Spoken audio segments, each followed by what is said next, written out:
What's up, AP Lang and Comp friends? I just wanted to make a video for you to talk about images, and how to analyze them. So I guess it's time that we encountered the images. A Fragrance by Calvin Klein.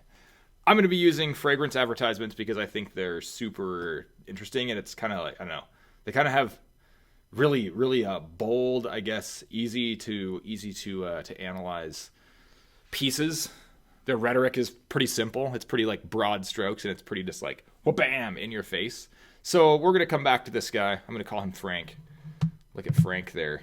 He's just looking at you. It looks like he either wants to like eat you or like, I don't know, make out with you. I'm not really sure which. But anyways, we'll come back to Frank here in his fragrance Encounter by Calvin Klein. What we're talking about today is this: analyzing images. Here's what I hope you get from all of this. I'm hoping that you gain some visual literacy, which to me, and whatever, it means that you're going to be able to interpret pieces of visual rhetoric by examining their context and their visual features and basically figuring out what they mean and how they're making their arguments. I'm also hoping that you can learn this kind of analysis skill and take the first little baby steps into the world of analysis, rhetorical analysis. And then kind of as a bonus, this last one here, this one right there, I'm hoping that as you learn how these images are designed to persuade advertising, things like that, that you're going to basically stop being a herd animal. You can be more informed and then be more of a cultural critic, I guess. So if you see that, someone's selling you a pair of shoes and they're like, you will be cool if you wear these shoes, you might be like, wait a minute, this is a corporation telling me this, and maybe I don't even believe them. And you know what? Like, maybe I'm cool even if I don't have the shoes. So it's kind of like a bonus there. So before we move on, let's talk analysis and redefine analysis. This is what analysis is. You are attempting to dissolve something into its component parts, examining those component parts, looking at the relationship among them, and then use that information to understand the whole, how it functions, and potentially even what it means if it's a message. So if we were to kind of take a step back from this and just look at simple analysis, again, analysis asks us to look at component parts. So I guess let's take a look at my teacup here.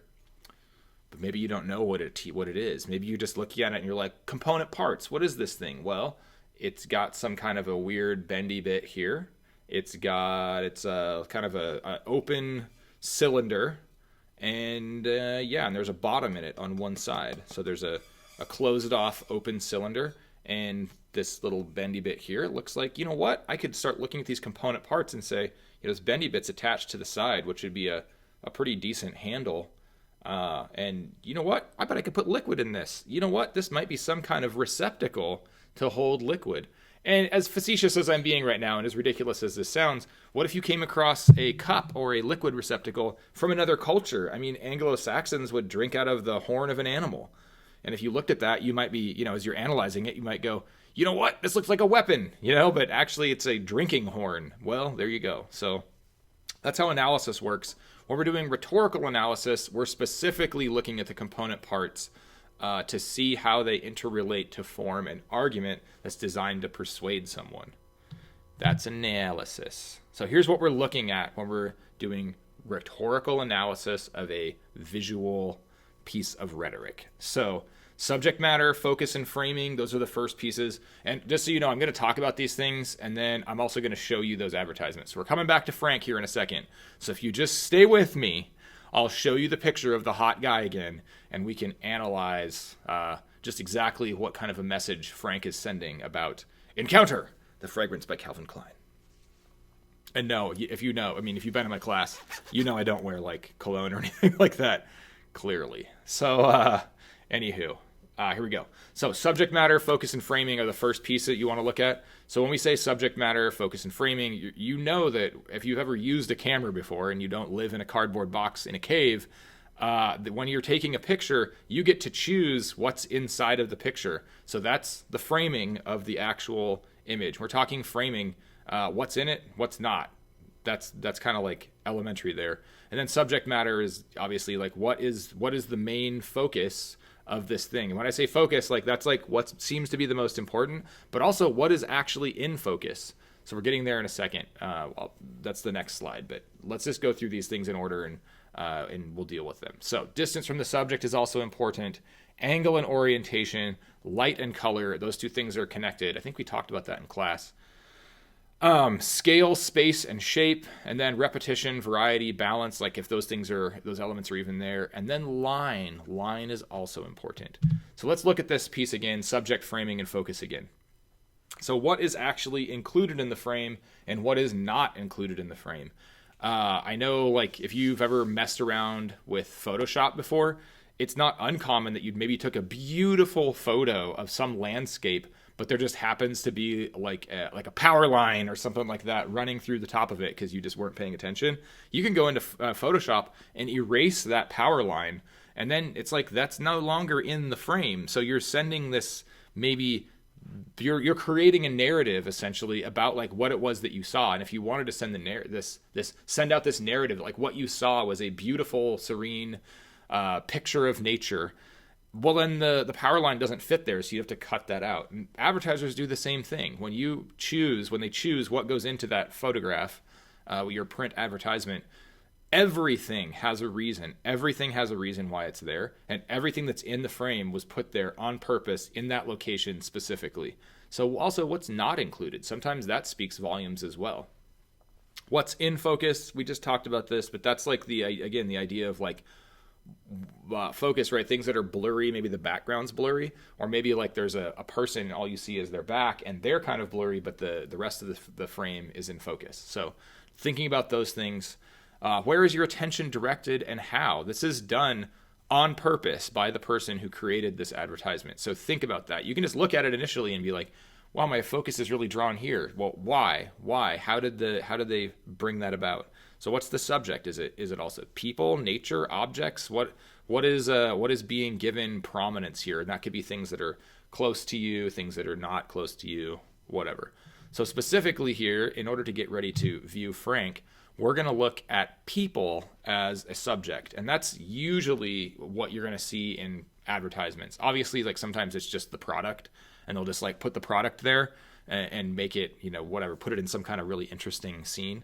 But typically, a lot of advertisements that you see, it's a person. A person is the subject, the focus of this thing, because people, as a viewer, people show us how to react. If we see a character using a product or a person using a product, and it looks like it's having this like wonderful effect on them, like, oh, it's so amazing.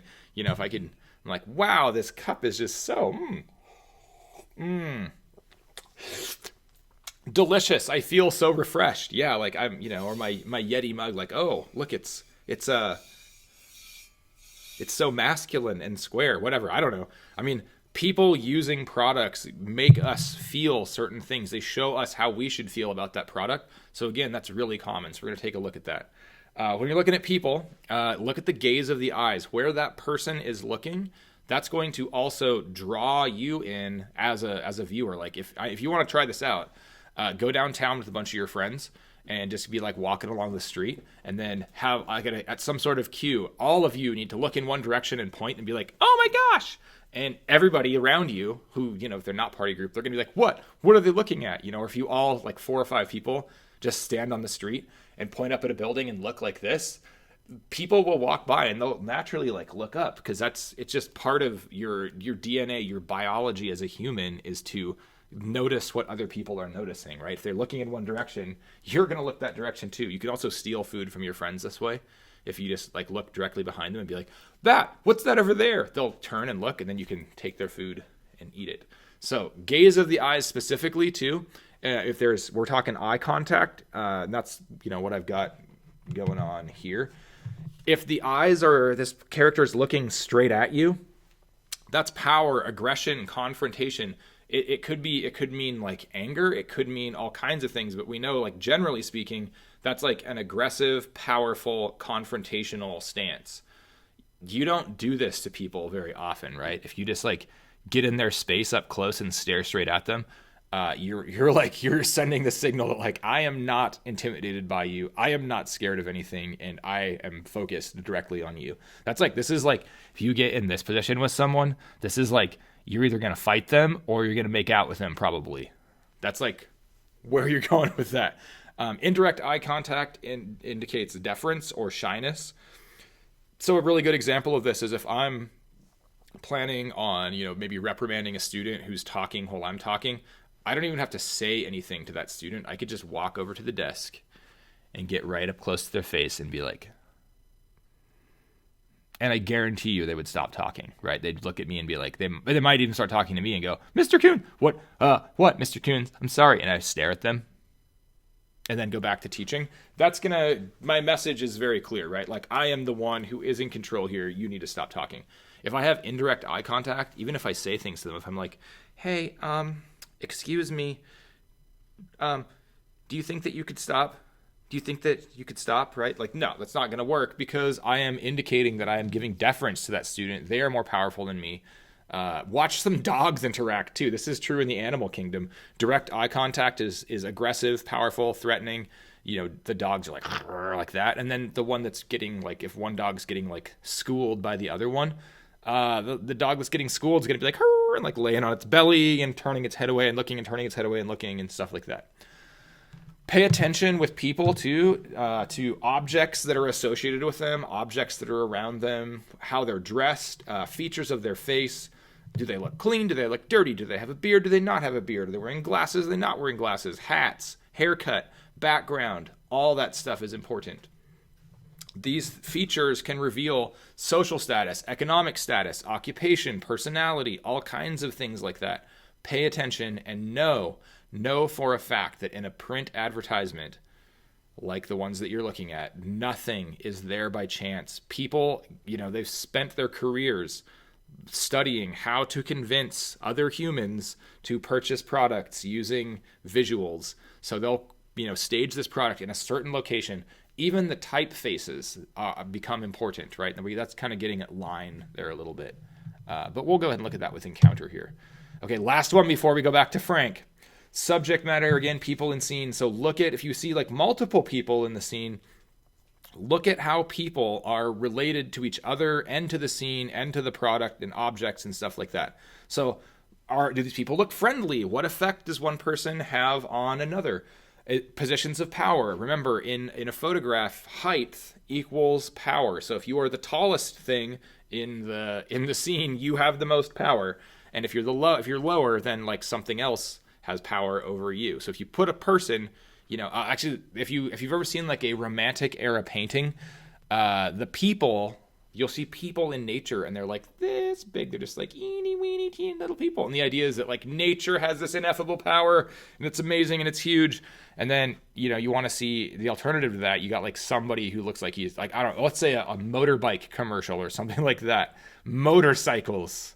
And there's like somebody, like you watch a motorcycle commercial, there's going to be some person on the motorcycle just like slaying nature, and they'll be like on top of nature, throttling the bike through a creek and like rocks and water spewing everywhere. And yeah, like that person's in control of nature then, which is like the opposite of how those people from the Romantic period viewed nature. So positions of power. What story is being told then kind of holistically with these people and their interaction? Look at the scene itself too. Is this scene attractive? Is it like an ideal, or is it off-putting? Does it look like, if they're maybe out in nature or something like that, does it look like nature is trying to kill them and they're warding nature off? Or are they one with nature? Are they controlling nature? Or maybe they're controlling each other. Like how are they interacting with each other? What's the kind of the story going on here? And then also, what are the people wearing? What are they holding? What's being implied here? All right. You ready for Frank? Frank's back. There he is. So looking at this just kind of briefly, if you were in class 2, I'd be like, what do you notice about this? And then, you'd be like, Mr. Coons, I noticed this. But you're not here. It's just me and my Yeti cup. So, Frank. There's one dude right here. Obviously, he's the most The closest thing and also the most in focus thing, except for maybe the product over here. I guess if we were to describe him, he's got kind of some like stubble going on here. He looks like he's about, what would you say, maybe 30, something like that. Maybe he's like late 20s. He's not old, but he's also not young. Like he's even got a couple wrinkles here. Frank's seen some weathering. He has. But I mean, look at his hair. He's got like cool hair. It's obviously done pretty well manicured. And then there's another guy over here. We don't know if it's Frank or not. Probably is, because look, he's got the little stubbly thing going on here. And then there's this woman, and Frank's hand is like up in her grill. I mean, he's got a hold of her face. He's gripping her face like it's some kind of, I don't know, like he's getting ready to like some kind of sports equipment or something. I don't know. He's got a hold of her face. He's like, got that thing. And then notice the positions of how they're related to each other, right? Well, let's talk. Let's talk that. So he is obviously higher than her, looking down on her and in control of this situation, right? He's not only is he given this prominent position up here, but he's also literally got a hold of her face. He's like grabbing her face. He's like pulling her lip down too. I mean, he's like, you can imagine him maybe being a dentist, right? He's like, let me take a look at your front teeth there. No, that's not what's happening, is it? She's looking down on him, so we're getting to eye contact here. She's looking down, like kind of deferential eye treatment. He's staring straight at her. She's looking down. I guess like her gaze would be probably right here. She's like checking out his chin. She's like, you need to. She's like, you need to shave, Frank. And he's like, let me see your teeth. You need to brush your teeth. So and I'm getting into eye contact. Then obviously we can't avoid this. This man is squared up. He is staring straight at you, and he's not smiling. Maybe there's a little bit of a hint of a smile here.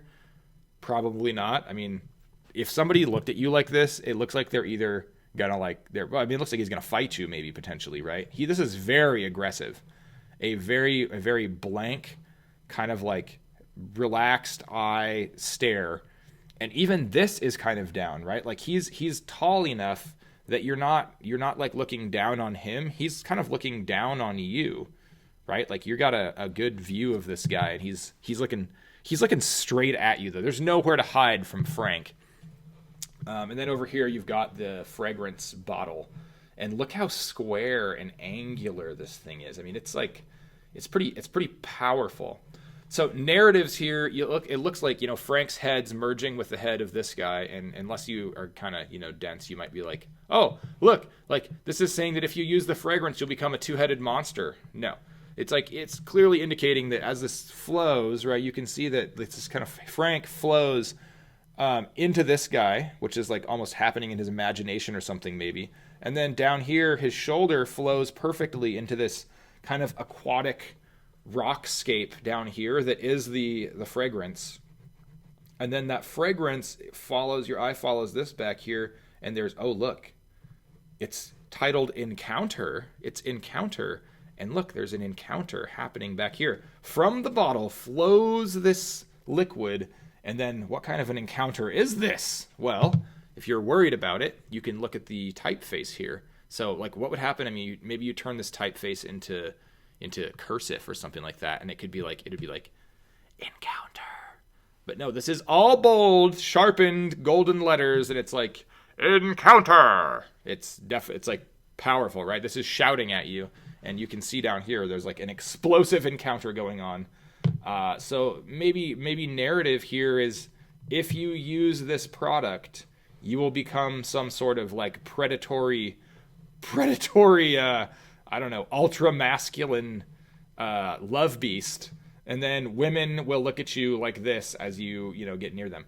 This is a pretty wild narrative going on here, right? And who knows what this stuff even smells like? I mean, it could be like, the musk of some kind of strange tiger.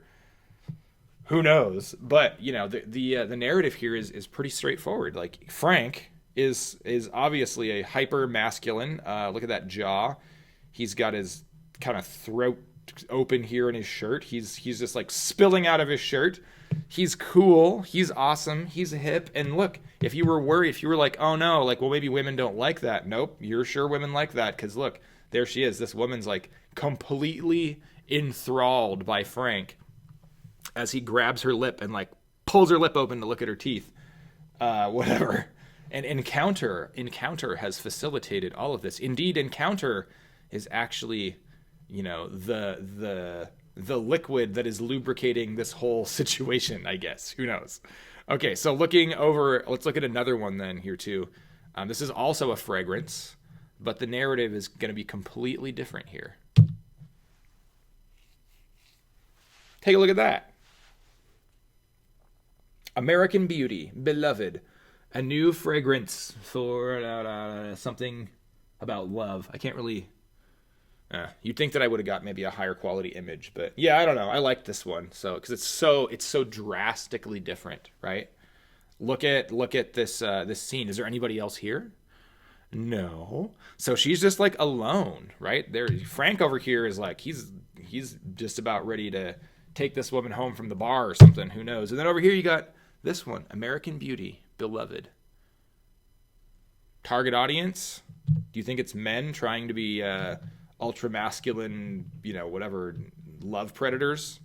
No, right? It's probably targeted towards women. And like, look at this. If you use the fragrance, are you going to become like loved, I guess? Loved by whom? I mean, the title of the fragrance is Beloved.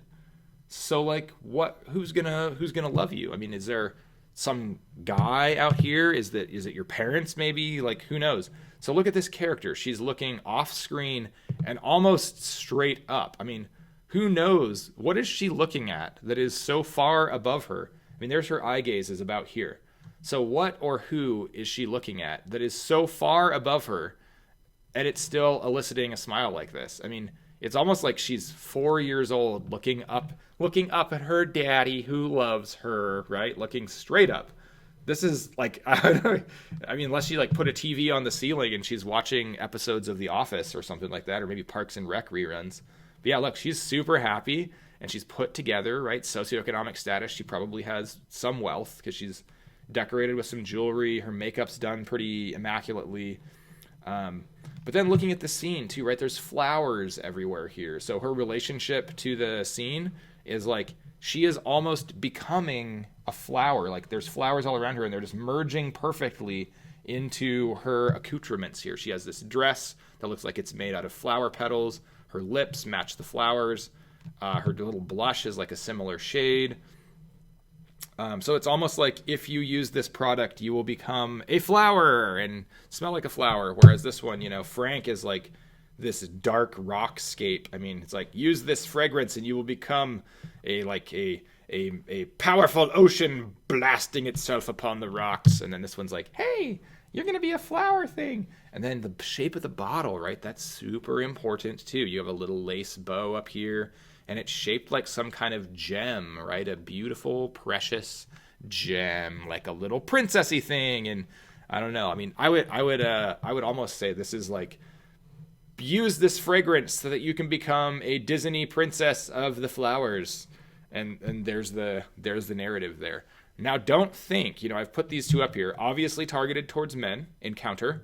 Obviously targeted towards younger women because there's kind of like nothing. This is like pretty hypersensualized. I mean, look at this. Look at this over here. What kind of an encounter is this, Frank?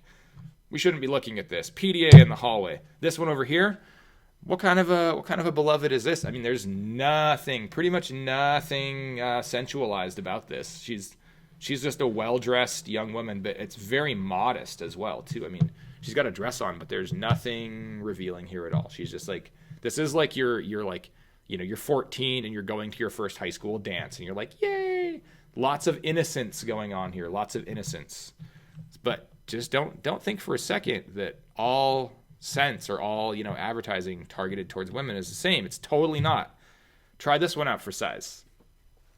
Killer Queen by Katy Perry. Totally different narrative going on here. Take a look at that. Tell me what you think.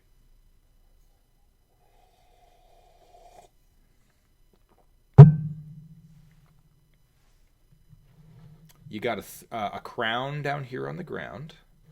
The throne has been knocked over. Maybe it tipped over. Maybe there was an earthquake, whatever.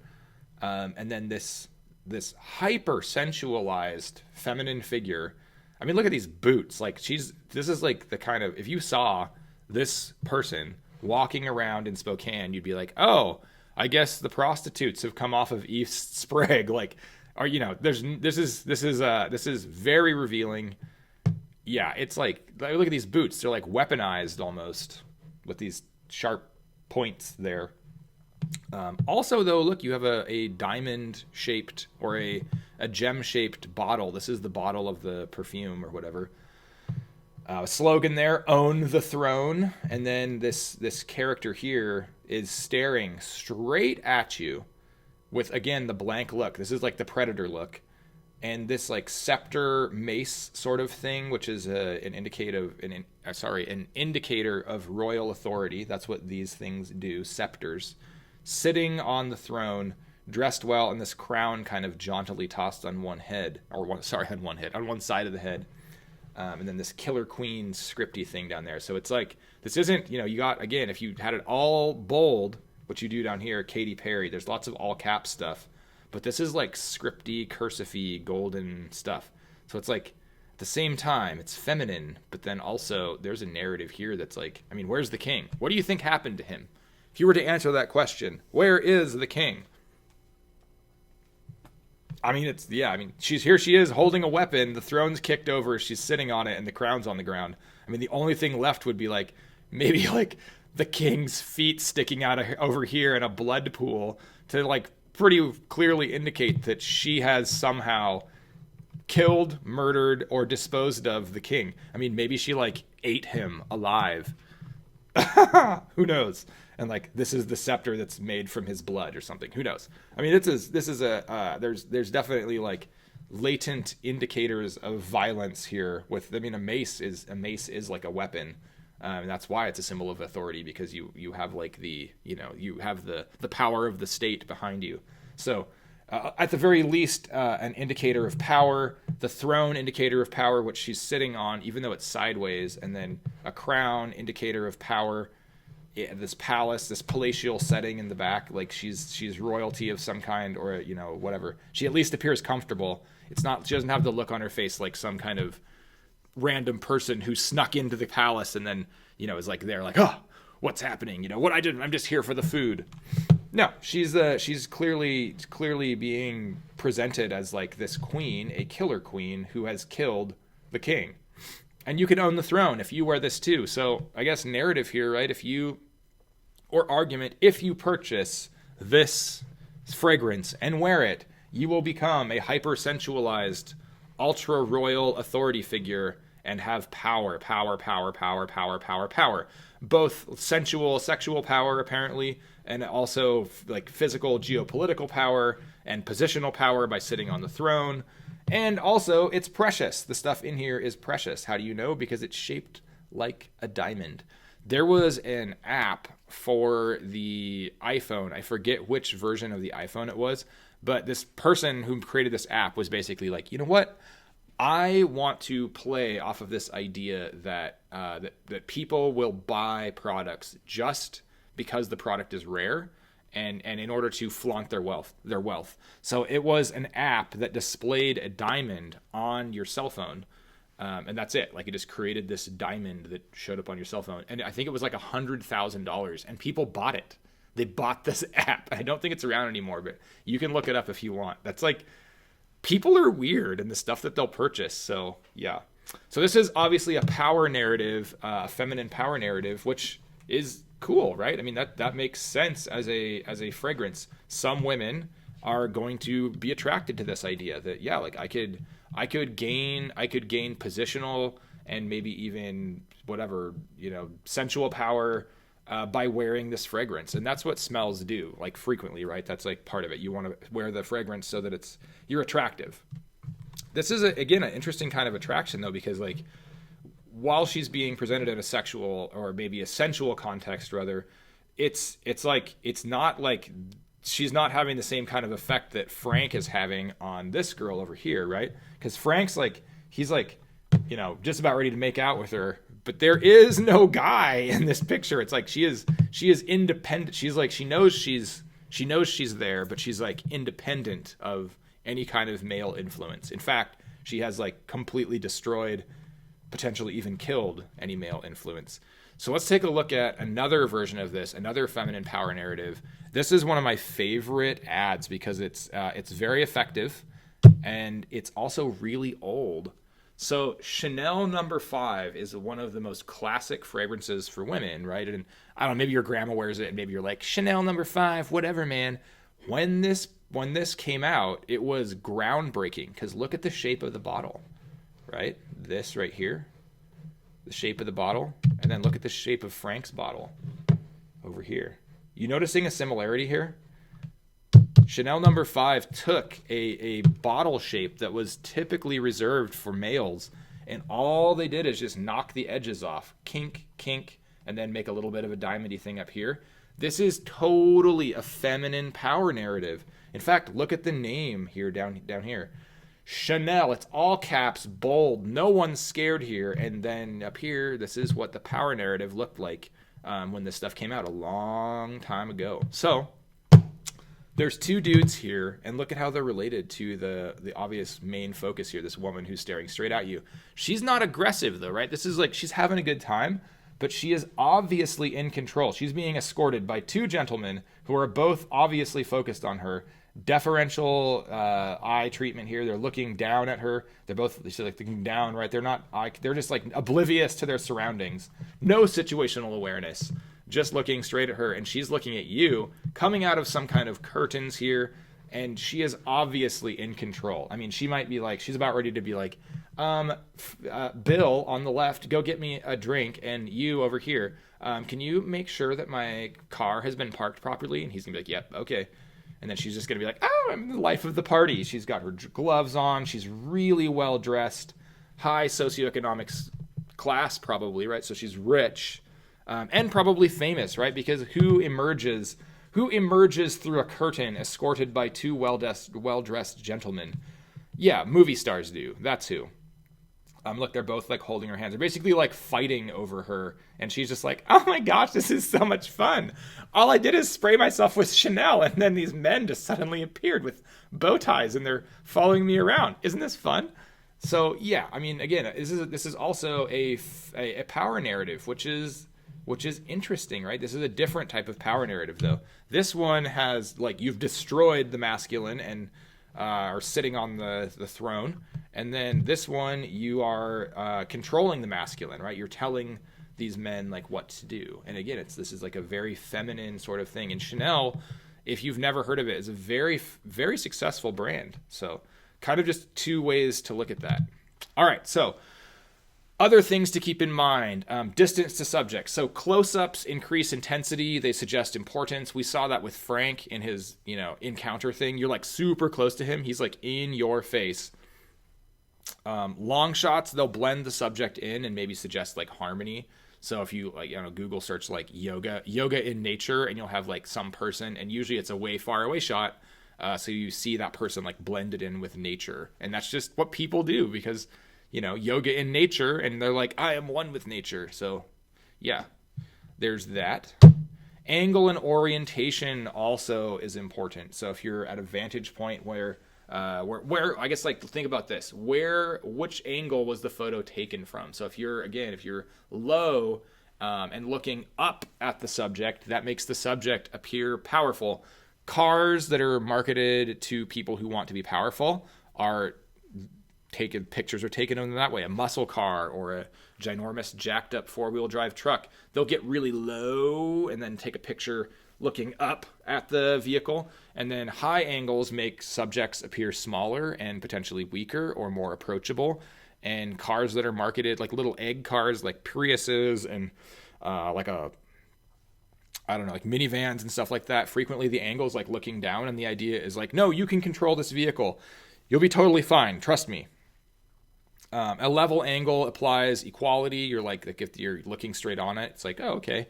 And then front views are going to emphasize a person in a shot. So if there's someone, you're seeing their face, you're supposed to look at their face. In fact, you're biologically hardwired to notice faces when you see one. And if you see the back of someone, again, you're going to try to look where they're looking. That's just kind of part of being a human. Rear views emphasize the person in the scene. Or sorry, a rear view of a person emphasizes the scene. So if they're looking away, you're going to look that way too, and maybe notice nature or something like that. And sometimes the person only exists in that scene so that you will also look back into the scene and it'll draw your eye back in. Here's another, well, I guess we can look at this fragrance ad here too. This is also a fragrance by Calvin Klein, Euphoria. And, whatever, I'll let you just take a look at this one too. This is kind of a similar narrative to Frank's, except again, like Frank's not there.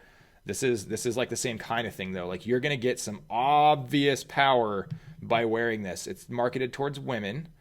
It's a fragrance for women. Euphoria by Calvin Klein. Notice the difference in the typeface though. Encounter, Frank's scent or whatever, was like all bold caps. This one's lowercase. The whole thing's lowercase. Euphoria. So you might maybe have to whisper that one, Euphoria, or something like that. I don't know. And then this was a woman who's obviously used this scent, and it's like the scent is like coming out up here, and then goes like, so it's kind of like, I don't know how she used this, but it's like she's got this kind of silky, flowy line stuff, whereas Frank's scent was full of rocks and water and an encounter, and this one's like Euphoria, and it's like silk and soft and things like that. But she is definitely powerful, right? It's like she's staring straight at you again with this like huntress sort of look, the predator look. And again, we've already talked about this one, but compare these two. It's like Beloved and Euphoria. Beloved, Euphoria. Two very different women having two very different narratives about their whatever their scents. This one's like some kind of weird metal taco thing. Who knows what that's even supposed to be? And then this thing is like obviously a diamond. So there's like precious. This is like a kind of precious thing going on here. My precious. Okay, last couple ones here. Light and color. So that affects mood and changes your interpretation of an image or a subject. Lighting and mood are so linked. It's like unreal. Horror movies and things like that, they'll shift the entire color palette of the film that they are using. I guess it's not film anymore, but they'll shift their digital recording, whatever.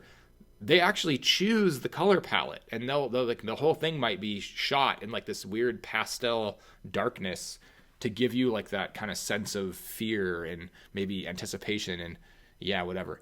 And then like maybe a happy movie, or like, look at the color palette of a Disney movie when it's happy, and it's like everything is like happy, bright colors, and it's like they colored it with like the big box of crayons with the primary colors. And then when the villain comes in, usually it's like dark blacks and blues and grays and stuff like that. Even the skin of the villain in a Disney movie is like ashen. Maybe they're smoking a cigar and the smoke is like sickly, like green or something like that. So light and color go hand in hand. Here's the example I have of that. I think I talked about this with the old people pill commercials. This is one of those, basically. You've got this lady over here who doesn't have the pills, and this is like someone just told her that her dog got ran over. Like she's in excruciating pain. She is suffering. It almost looks like she's on some kind of torture device down here, but really it's just a stool. But she's in her kitchen just like having a terrible time. And then over here, it's like she's stepping out of this like darkness that is her life into the joy of mopping. No, she's obviously gone against the grain and taken some sort of migraine relief. And now she's happy and she's fine. And look, it's only 11 o'clock and she is done with her cleaning. Her life is in control. She's got the mop. You can go back to mopping, people, with Go Against the Grain, Replax Migraine Relief.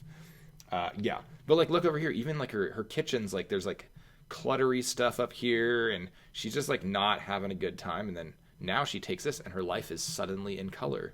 And these are calming, relaxed, happy orange and yellow shifted colors, which make you feel chill. You're like, oh. And even the names, right? Relpax. It's like relax, but like messed up. It's like Relpax. You can relax with Relpax. They'll do that, right? The name of the drug is even supposed to make you feel a certain way. So Last one, then you got scale, space, and shape. So you can have, these are interesting ones because like geometric or angular shapes could be used in a positive or a negative way, and context is going to kind of determine that. Just like curvy lines could be used in a positive or a negative way depending on context. So like if it's a negative context for geometric and angular, it could indicate like harsh, scientific in a negative way, disconnected from nature, grody, and or not grody, but like you don't want anything to do with this. An institution, schools are usually presented this way if they want the school to appear awful. It's like, I mean, oh well, just imagine the Commons right now, right, where they've set the desks up in perfect rows, and you like no one wants to sit there. Positive and clean and orderly might be the alternative to that. So with like geometric and angular and stuff like that. Like if you're watching an advertisement for a women's hair care product, and it's set up like in some sort of science lab, and they want you to think that this has been scientifically tested in a beauty lab. You'll have like someone in a white coat with like square glasses, and they're in this like organized, clean area. Curvy lines do this too. So a positive representation of curvy lines might be like natural and peaceful and like nature and stuff like that. Or negative could be wild, tangled, and disorderly. So I'll give you a curvy line example before we move on. So here, this is obviously a positive situation, and there's like not a right angle hardly at all in here except for right here. That's it. Like where the log meets the river here is like, that's it. So your eye is like, usually what's crazy is your eye is actually drawn to right angles. So this pulls your eye into the frame, and then you're like down the log. Oh, there's a person. So your eye kind of goes like, well, bam. She's also in white, so your eye might go like this, bam, and then down here, oh, into the waterfall, and then you're down there. But yeah, like you got lots of like smooth, rounded lines. This is like very naturey. The color palette's all chill, and you're like, oh, look, one with nature. But like curvy lines could also be like this, the classic, like I used the wrong hair care product thing. She's like, oh no, look, I used the wrong shampoo, and now it looks like I've been electrocuted or something, and I spent all night in a gutter, like drinking heavily. I don't know. Like, how does your hair end up like this? Maybe yeah, who knows? But that's like a typical situation or an image from a women's hair care product thing where it's like, your hair doesn't have to be this way. It can be somewhere else. And tangled is being tangled, and kind of whatever curvy lines are being used as in a negative way. So here's what I want you to do. You're going to practice this. And I want you to be thinking about how these ads persuade. So you've got two ads you're going to be looking at. Both of them are for tea. Analyze how each ad works, and then answer the following questions using your observations. So what is the ad saying and how? And then what's the message that's being sent about tea, and how is that message being conveyed? And again, they want you to buy these products. So like, you should buy this tea or drink this tea because, and then the same thing for the other one. So based on the features of the ad also, this is the second part, who do you think the ad is targeting? What can you infer about the target audience? And I know you don't have the places where these appeared, but just looking at just the features of the ad, who do you think it's targeting? So take a look at that. Ad one is this, and ad two is this. And I'll post both of these in a separate journal thing, so you'll be able to see the journal prompt and look at the images as much as you want, as much as your little heart desires. So thank you so much. You've been a great audience. Have a fantastic day.